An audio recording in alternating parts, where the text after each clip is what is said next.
Assalamualaikum warahmatullahi wabarakatuh. Alhamdulillahirabbil alamin wa bihi nasta'in wa ala umurid dunya waddin wa ala alihi wa ashabihi ajmain amma ba'du. Alhamdulillah pemirsa, kita bertemu kembali dalam acara Tausiah menyambut bulan suci Ramadan 1446 Hijriah. Dan alhamdulillah kita diberi kesempatan untuk bersama dan bertemu lagi dengan bulan suci Ramadan. Semoga kesempatan kali ini bisa kita lakukan sebaik mungkin dan tidak kita sia-siakan. Pemirsa, seringkali kita melihat dan menyaksikan bahwa banyak sekali orang yang stres pikiran di Indonesia. Bahkan baru-baru ini di kota kecil ini sempat dihebohkan dengan aksi seorang laki-laki yang dengan sengaja dan dengan sadar menabrakkan dirinya pada kereta api yang sedang melintas. Jangankan di Indonesia, negara yang sedang berkembang, negara maju seperti Jepang saja banyak sekali orang stresnya. Padahal mereka tidak menunjukkan kesetresannya, kedepresiannya. Hanya saja itu terlihat jelas dalam kondisi sosial masyarakat di sana.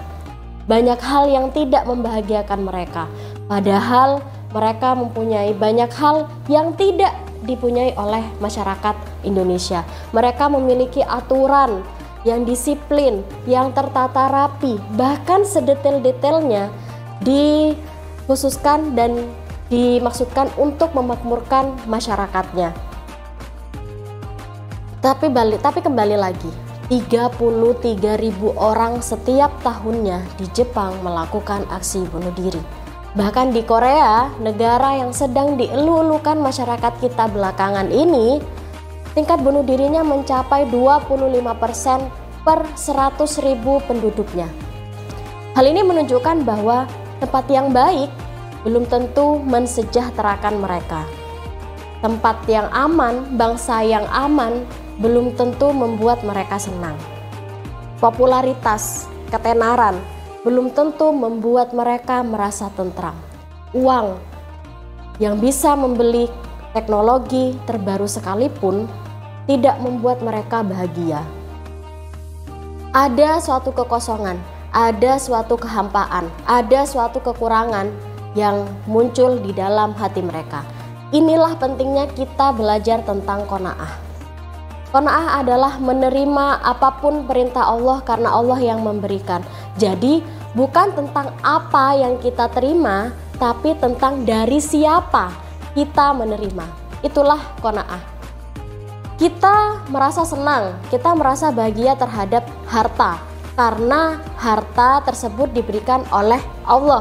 Nah, ketika kita menyandarkan kebahagiaan kita kepada Allah Subhanahu wa taala, tentulah kita cenderung mengalami stres yang sekecil mungkin karena kita menyandarkan kebahagiaan kita kepada siapa yang memberikan nikmat, tapi bukan apa nikmat tersebut. Tetapi orang yang stres biasanya menyandarkan kebahagiaan mereka kepada selain Allah Subhanahu wa taala, kepada selain Tuhannya. Contoh, mereka menyandarkan kebahagiaan mereka kepada materi, hal-hal yang mereka ingini, hal-hal yang mereka nikmati, persepsi orang lain, komentar orang lain. Hal itu membuat kita merasa tidak puas, merasa kurang dan kurang, sehingga tidak pernah selesai. Inilah pentingnya qanaah. Pemirsa, dalam Islam, perkara-perkara yang tidak kita minta, maka tidak akan Allah mintai pertanggungjawaban. Perkara takdir, perkara yang tidak bisa kita pilih, maka Allah tidak akan meminta pertanggungjawaban. Misal, bentuk mata, ada yang sipit, ada yang belok. Kemudian bentuk hidung, pesek, mancung, lonjong, pendek, bentuk bibir, rambut, warna kulit, dan sebagainya, sampai kepada kapan kita mati yang kita tidak bisa pilih. Allah tidak akan tanya, "Hei fulan, kamu kenapa mati hari Rabu?" Tidak, Allah tidak akan menanyakan hal yang tidak bisa kita pilih.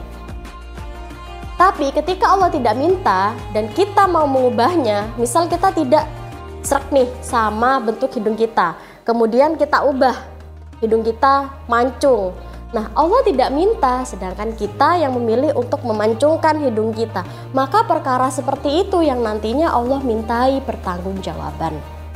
Tapi dalam Islam, itu kita harus bisa memilih apa yang harus dipilih dan apa yang harus disyukuri. Inilah qanaah, suatu keridhaan seorang hamba terhadap apa nikmat yang diberikan oleh Yang Maha Kuasa. Suatu nikmat yang wajib kita syukuri hingga kita merasa cukup. Tapi bukan berarti kita menjadi pesimis. Kita hanya ingin lebih dalam hal keimanan. Kita hanya ingin lebih dalam hal kebaikan. Pemirsa, semoga kita bisa mengimplementasikan qanaah ini dalam kehidupan sehari-hari. Dan mudah-mudahan Allah segerakan mewujudkan garis yang sudah diberikan untuk kita perihal kebaikan untuk kita semua. Pemirsa, mungkin sekian dari saya ucapkan selamat berbuka puasa bersama dengan orang-orang tercinta dan jangan lupa untuk berdoa. Sekian dari saya, wassalamualaikum warahmatullahi wabarakatuh.